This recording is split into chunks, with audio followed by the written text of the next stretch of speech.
Speaking on his TalkTV show, Piers Morgan led tribute to Britain's longest-serving monarch.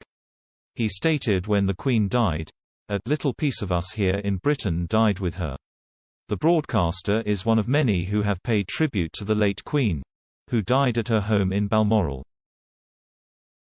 He began, "It's one of the saddest and most momentous turning points in the history of the United Kingdom. There's nobody in this country or the world who hasn't lived the majority of their lives under the reign of Queen Elizabeth II. For 70 years she served this country with astounding dedication to duty. I struggle to even imagine a Britain without this Queen, but with great sadness we now have to imagine it because the moment we've all been dreading has finally come. Tonight everything changes. Her death is not just an enormous blow to the British people but to our national psyche.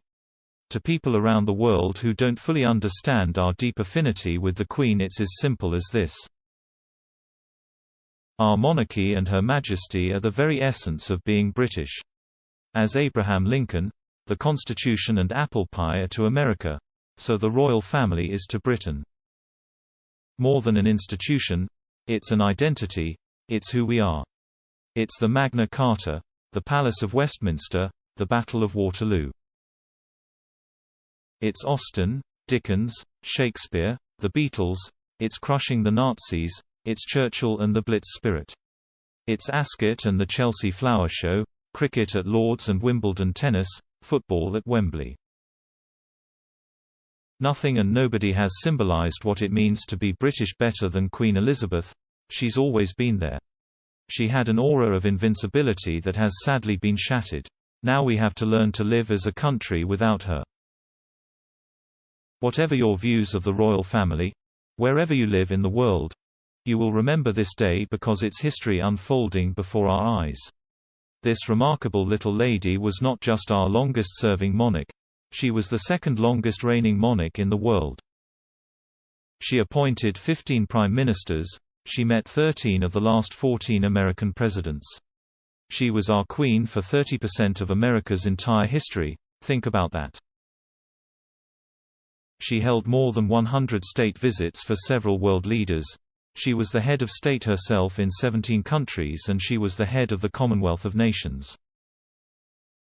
She guided us all through the best of times and the worst of times, through wars, terrorism, pandemics, national disasters, financial crises.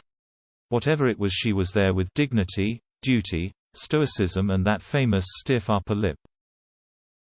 Her last act this week was to appoint our new Prime Minister. Remarkably, staggering, she was dutiful to the very end. I'm so very glad and so very grateful we have all had the chance to say thank you at her Platinum Jubilee celebrations this summer, and she was able to see just how much she meant to us. Elizabeth II demonstrated the very best of our British values with her leadership. She represented those values to the world. She was our greatest export, our greatest leader, the greatest of Britons. Piers ended his tribute with, "When Her Majesty the Queen died this afternoon in Balmoral, a little piece of us here in Britain died with her."